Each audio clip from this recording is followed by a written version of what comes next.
하나님 말씀은 마태복음 24장 3절부터 14절까지입니다. 같이 읽겠습니다. 예수께서 감람산 위에 앉으셨을 때 제자들이 조용히 와서 이르되 우리에게 이르소서 어느 때 이런 일이 있겠사오며 또 주의 임하심과 세상 끝에는 무슨 징조가 있사오리이까? 예수께서 대답하여 이르시되 너희가 사람의 미혹을 받지 않도록 주의하라. 많은 사람이 내 이름으로 와서 이르되 나는 그리스도라 하여 많은 사람을 미혹하리라. 난리와 난리의 소문을 듣겠으나 너희는 삼가 두려워하지 말라. 이런 일이 있어야 하되 아직은 끝이 아니니라. 민족이 민족을 나라가 나라를 대적하여 일어나겠고 곳곳에 기근과 지진이 있으리니 이 모든 것들은 재난의 시작이니라. 그때 사람들이 너희를 환난에 넘겨주겠으며 너희를 죽이리니 너희가 내 이름 때문에 모든 민족에게 미움을 받으리라. 그때 많은 사람이 실족하게 되어 서로 잡아주고 서로 미워하겠으며 거짓 선지자들이 많이 일어나 많은 사람을 미혹하겠으며 불법이 성함으로 많은 사람의 사랑이 식어지리라. 그러나 끝까지 견디는 자는 구원을 얻으리라. 이 천국 복음이 모든 민족에게 증언되기 위하여 온 세상에 전파되리니 되게 하리니 그제야 끝이 오리라. 아멘. 오늘 말씀을 가지고 공개된 예수님의 재림 시나리오라는 제목으로 은혜를 나누고자 합니다. 오늘은 주후 2014년 8월 31일입니다. 이것이 의미하는 것이 있죠. 주님이 이 세상에 오시고 나서 2014년 그리고 8월 31일이 지나고 있다는 얘기입니다. 우리가 사용하는 이 서기는 연도는 주님이 초림을 기준으로 해서 주전과 주후로 이렇게 나누고 있습니다. 그래서 before Christ 이것은 BC로 우리가 사용하고 있고요. 그 다음에 안노 도미니라는 것은 주후로 사용합니다. 안노라는 것은 라틴어로 어떤 해라는 연도를 나타내고요. 그리고 도미니라는 것은 주님의 통치를 나타내고 있는 것이죠. 이렇게 세상은 예수님의 초림을 기준으로 해서 역사를 이어갑니다. 그러니까 이 시간들이 점점 늘어나는 것이죠. 그러나 성경에서는 예수님이 초림을 기준으로 잡지 않습니다. 예수님이 초림에 대한 날을 기념한 절기도 없고요. 우리가 크리스마스가 되면 주님을 찬양하고 높이고 모든 주님의 예배가 크리스마스를 향하고 있는데 성경에서는 그런 기록이 없다는 것입니다. 오히려 하나님의 행정의 중심은 예수님의 재림에 있습니다. 십자가 사건도 예수님의 재림을 위해서 있는 것이고요. 성경에서 주의 날이라는 말이 많이 나오는데 특별히 신약 성경에서 한 8번 정도 나오는데요. 전부가 다 주님이 재림하시는 날을 말하고 있습니다. 우리의 생각하는 것과 성경에서 말씀하는 것이 시각의 차이가 굉장히 많다는 것을 볼 수 있죠. 우리는 점점 주님의 초림한 그 시간에서 멀어져 가고 있습니다. 점점 멀리 가고 있죠. 그러나 성경에서는요, 주님의 재림에 점점 가까이 가고 있는 것을 우리에게 기록으로 말씀해 주고 있습니다. 성경의 결론인 요한계시록 마지막 장 22장에는 주님의 재림에 대해서 3번 2중 3중으로 약속을 하고 있습니다. 22장 7절과 12절과 20절에서 보면 바로 주님이 속히 오신다는 말씀을 계속해서 약속으로 하고 계십니다. 오늘 본문은 십자가를 지시기 이틀 전에 감람산에서 제자들에게 대답해 주신 말씀입니다. 사실 제자들이 질문을 했죠. 이 예루살렘 성전이 이 성이 완전히 무너질 것이다. 돌 하나도 남지 않고 다 무너지리라. 그랬더니 제자들이 예수님께 와서 질문을 합니다. 도대체 언제 이런 일이 일어날 것이고 또 그와 더불어서 주님이 언제 오시는지 또 마지막 때가 되면 어떤 일이 벌어질지 거기에 대해서 말씀해달라고 제자들이 질문합니다. 여기에 대해 대답이 오늘 본문의 말씀이십니다. 예수님이 재림하실 때가 되면 첫 번째로 거짓 그리스도들이 나타난다는 것입니다. 그래서 성도들을 미혹한다는 거예요. 오늘 본문에 보면요, 현재 하는 명령이 두 번 나옵니다. 바로 4절에 사람이 미혹을 받지 않도록 주의하라는 말씀이 명령이고요. 6절에 보면 삼가 두려워하지 말라는 명령이 있습니다. 먼저 처음 명령인 바로 미혹을 받지 않도록 조심하라. 원문에는요, 누가 너희를 미혹하지 않도록 이렇게 조심하라, 그런 뜻입니다. 누가 나온다고요? 거짓 그리스도들이 나온다는 것입니다.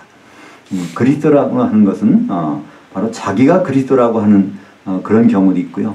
또 예수 그리스도 외에 다른 길도 있다고 하는 경우도 있습니다. 이것이 바로 거짓 그리스도라고 하는 것이죠. 사실 그런 일들이 우리 주위에 많이 있지 않습니까? 예수님 외에도 구원에 있다는 말들을 많이 하고 그런 일들을 많이 하고 있죠. 오늘 이제 예수님이 재림하실 때 일어날 일들을 그리고 제목을 예수님이 재림 시나리오라고 했는데, 이것은 비밀리에 있는 것이 아니라 예수님이 그냥 공개해 버리신 거예요. 크게는요, 4가지 현상이 나타납니다. 거기에 까만색 번호표로 해서 요약을 한 걸 보면, 첫 번째는 난리와 난리 소문이 있고요. 두 번째는 기근과 지진이 있고, 세 번째는 죽이는 일이 나타나고요. 네 번째는 거짓 선지자들이 나타난다는 것이죠. 이 마태복음은 하나님이신 예수님이 하나님의 모든 능력과 권세와 권능을 다 하늘에 내려놓고 인간의 모습으로 오셔서 하신 말씀입니다. 그래서 마태복음에는 어느 정도 제한적인 것들도 있어요. 그러니까 예수님이 재림하시는 분이 어느 때 언제 오실지 예수님은 모른다고 하셨어요. 그 당시에는. 그러나 예수님은 부활 승천하셔서 하나님으로 복귀하셨습니다. 그래서 복귀하셔서 모든 것을 보여주신 것이 바로 요한계시록이죠. 예수 그리스도의 계시라는 것은 뚜껑이 덮여 있는 것, 커튼이 쳐져 있는 것을 이렇게 뜯어서 보여주신 것입니다. 거기 보면 예수님이 어느 때 어떻게 어느 곳에 오실지에 대해서 분명히 말씀하고 있죠. 그 예수님이 재림하시는 그 일을 요한계시록에서도 우리에게 말씀해주고 있습니다. 특별히 요한계시록 6장은요, 요한계시록 전체의 요약이라고 합니다. 그래서 요한계시록 6장을 요한계시록의 시놉시스라고 하죠. 새 학기가 되면 이제 강의의 개요가 나옵니다. 그죠? 어떤 새 학기에 들어가서 강의를 들어가면 그 교수님이 강의 계획표를 딱 내놓주죠. 그것을 영어로 하면 시놉시스라고 합니다. 요한계시록 6장이 바로 그런 시놉시스라는 것이죠. 그래서 거기에 보면 말탄 자들이 나오는데요. 4마리 말이 나옵니다.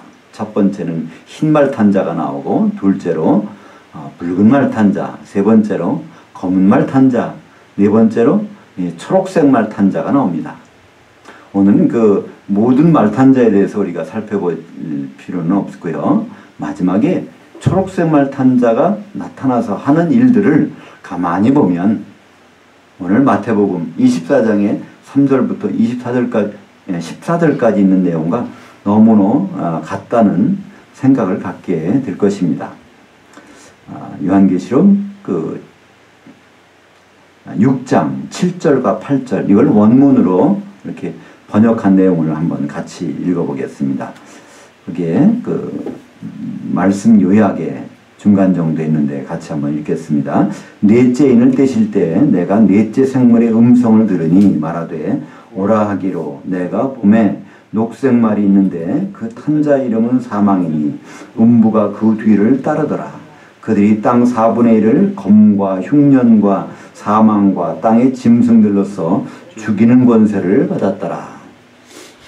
이것을 우리말 성경에는 번역이 좀 충실하지 않습니다. 그래서 이런 것들로 죽이더라. 그래서 막 죽이고 있는 장면으로 묘사를 하고 있는데요.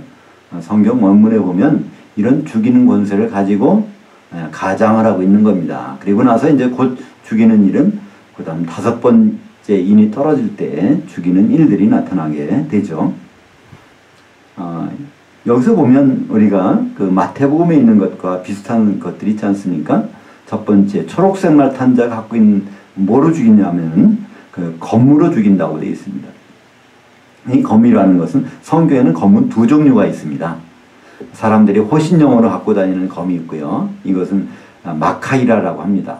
근데 이 전쟁용으로 쓰는 검이나 창을 사용하는 그런 용어가 있어요. 이것이 나오는 검, 이것을 롬파이아라고 합니다. 여기 요한계시록에서 나오는 이 검은요, 롬파이아입니다. 이건 전쟁이라는 의미로 사용되죠.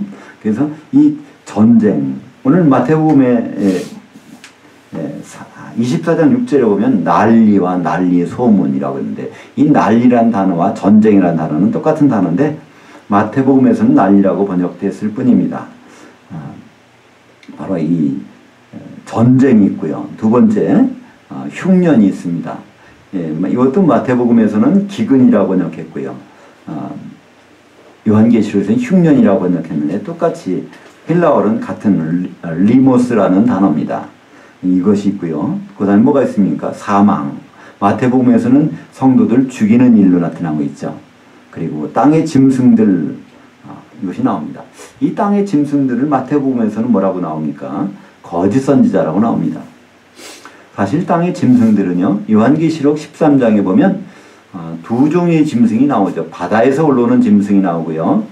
또 땅에서 올라오는 짐승이 나옵니다. 이 바다에서 올라오는 짐승은 이 세상에서 나오는 적그리스도라고 우리가 보통 보고 있죠. 근데 땅에서 올라오는 짐승은 땅이 무엇입니까? 요한계시록 땅은 교회니까 교회에서 올라오는 짐승. 그러니까 교회는 누가 있죠? 하나님 말씀을 전하는 그 선지자가 있습니다. 목사가 있고요. 말씀 증거하는 사람들이 있어요. 근데 그런 사람들이 바로 거짓 선지자 역할을 하면서 나온다는 것입니다. 여기에 대한 내용들은요, 관심 있으신 분은 요한계시록 13장 11절과 요한계시록 16장 13절을 보면 땅에서 올라오는 짐승이 이것이 바로 거짓 선지자라는 것을 요한계시록은 말씀하고 있습니다. 그렇다면 마태복음에서 예수님이 이러이러한 시나리오를 가지고 이것이 진행된다 모시겠다고 했는데 그 시나리오에 보면 첫 번째는 난리, 두 번째는 기근, 세 번째는 죽이는 일, 네 번째는 거짓 선지자. 근데 요한계시록에 보면은 이 똑같이 네 가지가 나옵니다. 그리고 이것을 가지고 있는 사람이 그 탄 자가 누굽니까? 초록색 말을 타고 있어요. 이 초록색 말이라 초록이라는 것은 무엇입니까? 생명을 뜻합니다. 평화를 뜻하죠. 우리 손주가 다니는 어린이집도 이름이 초록 어린이집입니다. 이 초록이라는 건 이렇게 평화를 의미하는 거예요. 참 사람들이 좋아하는 색깔입니다. 우리가 눈을 좋게 하기 위해서는 초록색을 많이 보라고 하죠. 이 초록색. 여기 요한계시록에서도요, 이 초록색이라는 단어가 클로로스라는 단어를 쓰는데요. 이 클로로스라는 것, 거기에서 우리 엽록소라는 단어가 나옵니다. 클로로필이라는 단어가 나오죠. 이것은 바로 초록이라는 의미라는 것은 평화를 상징하는 것입니다. 거짓 선지자들이 사실은요, 평화를 가장해서 이 세상의 평화를 위해서 일한다고 하면서 사실은 이 검과 흉년과 사망과 거짓 선지자 그런 것을 무장해서 가지고 있다가 전 3년반에 그렇게 하고 있다가 이제 후 3년반에서 죽이는 일들이 나타나는 것을 우리는 요한계시록에서 밝히 볼 수가 있죠. 바로 이 예수님이 재림하실 때 그 시나리오, 그것은 아주 명확하게 요한계시록을 통해서도 우리에게 보여주고 있습니다. 우리는 지금 귀만 열면요, 들리는 소식이 있습니다. 오늘 여기 나오는 것들이 이게 우연히 나오는 것들이 아니라 이 성경을 보지 않더라도 TV에서, 신문에서, 또 인터넷에서 어느 그 매체를 통해서든지 이것들이 바로 우리에게 들려지고 있습니다. 전 세계에서는요, 난리와 난리 소문을 듣습니다. 민족이 민족을 대적하고요, 나라가 나라를 대적합니다. 바로 이스라엘이 얼마 전까지도 팔레스타인을 폭격하는 일이 있었습니다. 그리고 러시아가 지금 우크라이나를 침공하고 있고요. 또 시리아에서 어떤 일이 벌어집니까? 거기서 내전이 일어나서요. 지금 300만 명이 지금 탈출했다고 그래요. 시리아 인구는 우리 대한민국보다 적습니다. 반도 안 됩니다. 2,300만 명 중에서 300만 명이 지금 탈출했다고 그래요. 유엔 이제 유엔 난민기구에서 통계를 잡은 것입니다. 유엔 난민기구가 생긴 것이 64년이 됐다고 그러는데 이런 정도 숫자가 나온 건 처음이라고 그래요. 단일 국가에서 300만 명이 탈출한 거는요, 처음이라고 합니다. 왜 그렇습니까? 난리 때문에, 난리 소문 때문에 탈출한 겁니다. 그리고 시리아 내에서 난민이 자체가 650만 명이 있다는 거예요. 그러면 시리아라는 나라 인구의 거의 40%는 지금 난민이 됐다는 얘기입니다. 난리 속에서. 이건 시리아뿐만이 아닙니다. 우리는 그냥 우리나라가 너무나 편하니까 외국에서 우리나라 볼 때는 굉장히 위험하게 본다고 그러죠. 북한과 대치가 돼 있어서. 근데 우리는 그걸 모르잖아요. 지금 못 느낍니다. 그러나 예수님은 말씀하신 그대로 난리와 난리 소문이 계속 일어나고 민족과 민족이 나라와 나라를, 그러니까 나라끼리도 다 싸우지만요, 그 시리아 같은 경우는 민족이 순위파 수아파 이렇게 해서 그 민족끼리 싸웁니다. 그런 일들이 물론 과거에서 있었다고 하지만요, 그 빈도나 그 양쪽으로 보면 지금까지 많은 적이 없다니까요. 조금 전에 말씀드린 대로 유엔의 통계만 봐도 한 국가에서 300만 명이 바로 3년 기간 내에 다 탈출한 것. 이거는요, 지금 유엔 난민기구가 생긴 이래 처음이라는 발표가 있습니다. 그뿐입니까? 기근과 지진, 지금 뭐 아프리카에서도 가깝게는요, 북한에서도 기근으로 죽는 사람이 얼마나 됩니까? 기근이 있다고 해서 금방 죽는 게 아니죠. 잘 못 먹게 되면 누적이 되면요, 몸의 저항력이 낮아져서요, 점점 자라다 그냥 죽어버립니다. 이런 일들이 지금 전 세계적으로 벌어지고 있죠. TV만 틀면 바로 그런 거기에 우리가 기금을 보내서 그들을 돕자는 그런 그 광고 내용들이 얼마나 나오는지 모릅니다. 그리고 지진도 얼마 전에 나가지고 캘리포니아에서 그 나파 카운티라는 곳에서는요, 4조 원의 피해를 봤다고 그래요. 얼마나 많이 포도주 피해가 봤으면 4조 원의 피해를 봤다고 합니다. 그 나파 카운티에서. 그러니까 이 지진이 얼마나 강도가 세고 그러면 그렇겠습니까? 근데 그런 것들이 점점 과거에도 있었지만 많이 난다는 것입니다. 우리나라는 지진에서부터 좀 안전한 지대라고 하니까 여기 대해서 별로 관심이 없습니다. 그러나 캘리포니아에서 정말 나파 카운티에 살았던 사람, 그 근처에 있던 사람들은 정말 이거를 끔찍하게 느꼈을 것입니다. 이 모든 것이 바로 그뿐 아닙니다. 예수님은요, 오늘 말씀하시기를요, 근데 이 전쟁과 기근과 지진, 이거는 재난의 시작이라고 그래요. 지금 전쟁이 벌어지고 있고 기근이 있고 지진 나는 것은 재난이 시작이고 그 다음에 이어지는 것들이 있다고 말합니다. 바로 제자들이, 예수님이 제자라면 환난에 넘겨진다는 거예요. 그리고 죽임을 당할 수도 있다는 것입니다. 그리고 예수님 때문에 미움받는 일들이 나타난다는 거예요. 얼마 전에 교황이 오셨지만 그분이 하는 말에서 사실 우리는 예수 그리스도 십자가의 보혈 얘기는 들어본 적이 없습니다. 왜 그럴까요? 그런 얘기하면 사람들이 싫어하거든요. 그죠? 그러니까 양심적으로 살아라. 또 가난한 사람을 같이 그들에게 입 맞추고 기도해주고 성모 마리아 이름으로 기도해주고 이런 얘기를 하면요, 예수 이름으로 핍박을 받을 일이 없습니다. 그죠? 그러니까 예수 이름 때문에 이렇게 미움받는 일들이 많이 나타난다는 거예요. 그리고 그뿐 아니라 사람들이 서로 잡아주는데 내준다는 겁니다. 배신한다는 거예요. 그리고 서로 미워한다는 겁니다. 그러니까 예수님을 사이에 놓고 미워하는 일들이 벌어진다는 거예요. 예수 믿는 사람이 손가락질 받는 일이 생긴다는 것입니다. 물론 예수 믿는 사람들이 잘못해가지고 손가락질 받는 거요, 이거는 참 우리가 반성하고 그걸 바로잡을 일입니다. 그러나 예수를 잘 믿다가 손가락질 말고 미워함을 당하는 거는요, 성경이 그렇게 돼 있는다고 말씀하고 있습니다. 그것이 바로 예수님 오시는 시나리오 가운데 그런 일이 벌어지고 있다는 것입니다. 오늘 말씀 10절에 보니까 그때 많은 사람이 실족하게 된다는 거예요. 여기서 많은 사람은 특별히 예수 믿는 많은 사람들이란 뜻입니다. 예수를 믿는다고 하는 사람들이 결국은요, 실족하게 된다는 거예요. 이 실족하다라는 말은 헬라 말이요, 스칸달리조라는 단어를 씁니다. 우리말은 스캔들이라고 그러죠. 이게 스캔들이라는 말은 거기에 어떤 그 걸림돌이 있어야 넘어진다는 거예요. 그러니까 계속해서 예수 믿는 사람들이 넘어지는 일들이 생긴다는 거예요. 언제요? 예수님이 오실 임박할 때. 그런 일들이 벌어진다는 것입니다. 그리고 불법이 성함으로 많은 사람의 사랑이 식어지리라. 그러니까 법을 지키는 사람이 없다는 거예요. 적당적당. 법을 지키면 손해보는 일들이 점점 나타난다는 거예요. 그러다 보니까 불법이 성하고 그래서 사랑이 없어진다는 것입니다.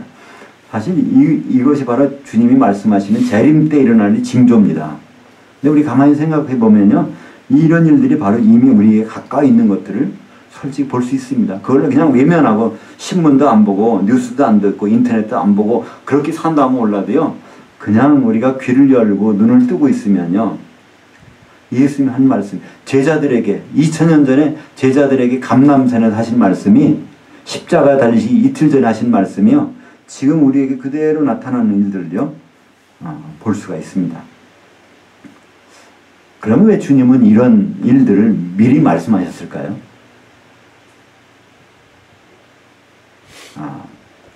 바로 이런 그 시나리오를 비밀리에 두시는 것이 아니라 이걸 왜 공개하셨느냐 말입니다.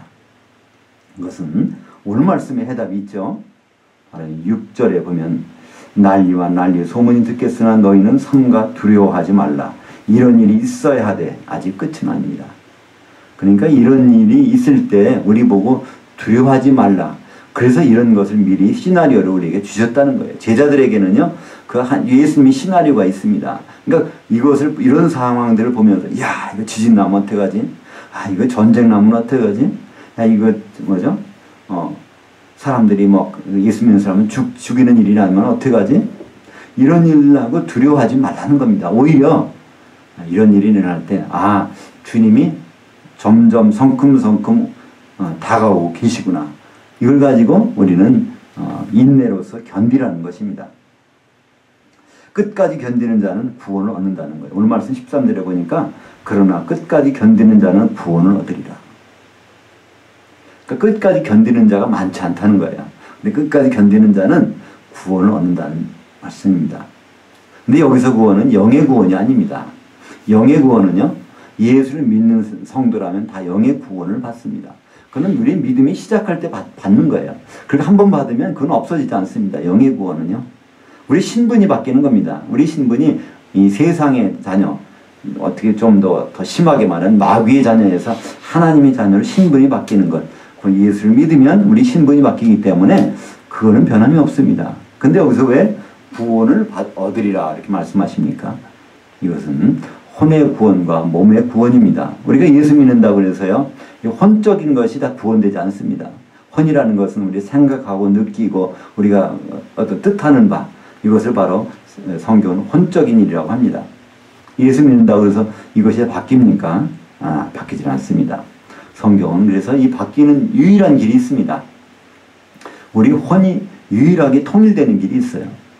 그것은 바로 예수님의 생각으로 통일되는 것입니다. 예수님 머리신데 예수님을 몸으로 삼는 교회 안에 있으면요, 결국은 우리가 한 머리의 생각으로 통일되게 되는 것이죠. 그래서 성경은 우리가 하나를 이루라, 한 몸을 이루라는 말씀을 계속해서 하고 있습니다. 우리가 한 몸이 될 때, 몸을 이룰 때 예수님은 재림하실 것입니다. 보통 우주선을 띄울 때 그런 걸 하죠. 카운트를 합니다. 그걸 뭐라고 합니까? 카운트 다운이라고 그래요. 그죠? 10, 9, 8, 7, 6, 5, 4, 3, 2, 1 하면은 바로 0 해서 바로 우주선에 올라갑니다. 근데 우리는 여기에 익숙하지 않아요. 어떻게 하면 우리는 카운트 업을 하기 때문에 그렇습니다. 카운트 다운을 해야 되는데 바로 오늘 2014년 8월 31일, 내일은 9월 1일, 내년에는 2014년. 우리는 이렇게 카운트 업을 해 나가는 거예요. 그러니까 주님과 점점 멀어지는, 주님이 가마득한 겁니다. 왜 그렇습니까?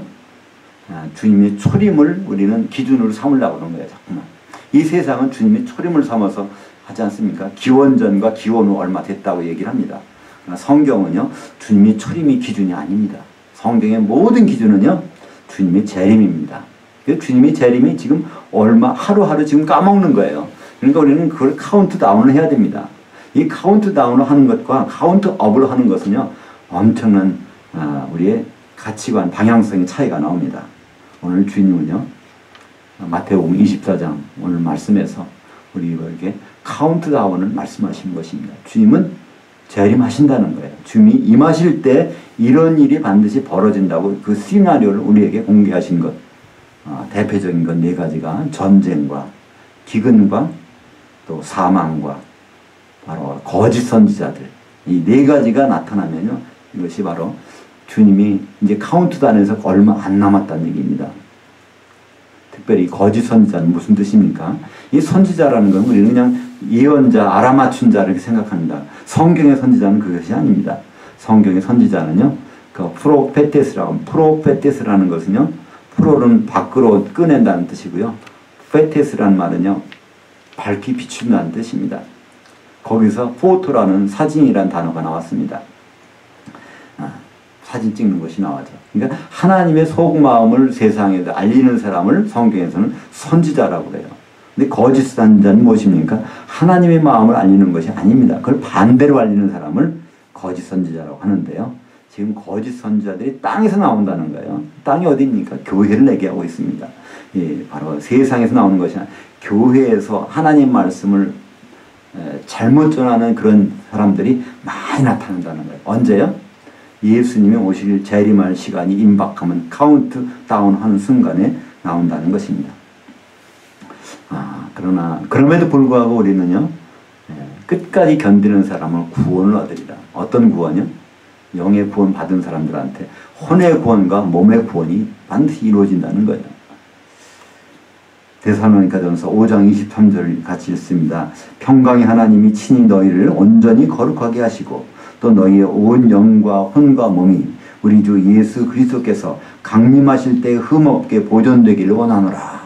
그러니까 예수님이 재림하실 때는요, 우리 영과 혼과 몸이 다 단수입니다. 한 영과 한 혼과 한 몸이 되어서 흠없게 되어서 그 앞에 서는 것, 그것이 주님을 만나는 방법이고 그 시나리오입니다.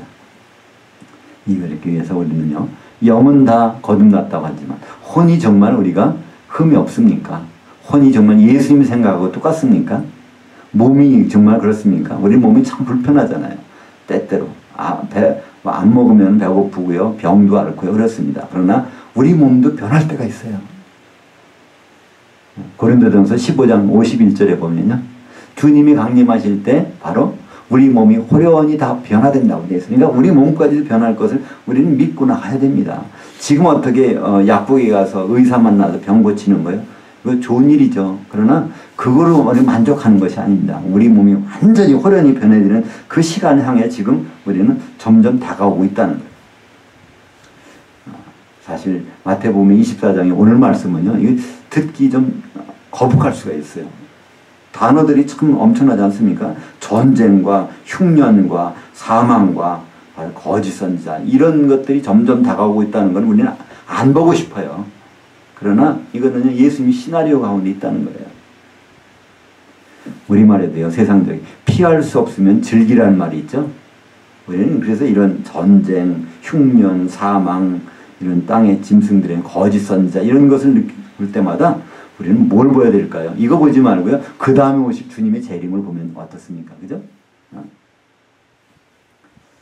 주님의 재림 시나리오는요, 지금 우리가 알게 모르게 우리는 알 수 있잖아요. 이 네 가지 사실들을 이제 카운트다운 돼서 진행되고 있습니다. 사랑하는 성도 여러분, 우리는 이제 그것 때문에 두려워할 때가 아닙니다. 오히려 오늘 말씀처럼 그 끝까지 견디는 사람, 소망 중에 그걸 견디는 사람, 반드시 구원이 있다는 거예요. 우리 영만 구원받아서 생명책이 있는 정도가 아니라 예수님 만날 정도로 우리 생각도 바뀌고요, 우리 몸도 완전히 변해지는 그런 구원. 바로 우리는 이 소망을 가지고 이제 견디고 주님 오실 때까지 준비할 때입니다. 주님의 재림 시나리오, 이제 카운트다운에 들어갔습니다. 기도하겠습니다. 하나님 아버지의 은혜를 감사합니다. 오늘 우리가 이 세상을 보고 뉴스를 보고 TV를 볼 때마다 이 성경을 그대로 읽는 것과 똑같은 현상들이 나타나고 있음을 바라봅니다. 주님은 2000년 전에 하신 말씀이 드디어 이제 2000년이 지난 지금 구체화돼서 나타나고 있는 것을 봅니다. 모든 시간의 기준은 주님이 초림이 아니라 주님이 재림에 맞춰져 있는데 우리가 그 시간을 하루하루 소비하면서 주님께 나가는 준비가 얼마나 되어 있는지 다시 한번 점검하기를 간절히 소원합니다. 예수님 이름으로 기도하옵나이다. 아멘.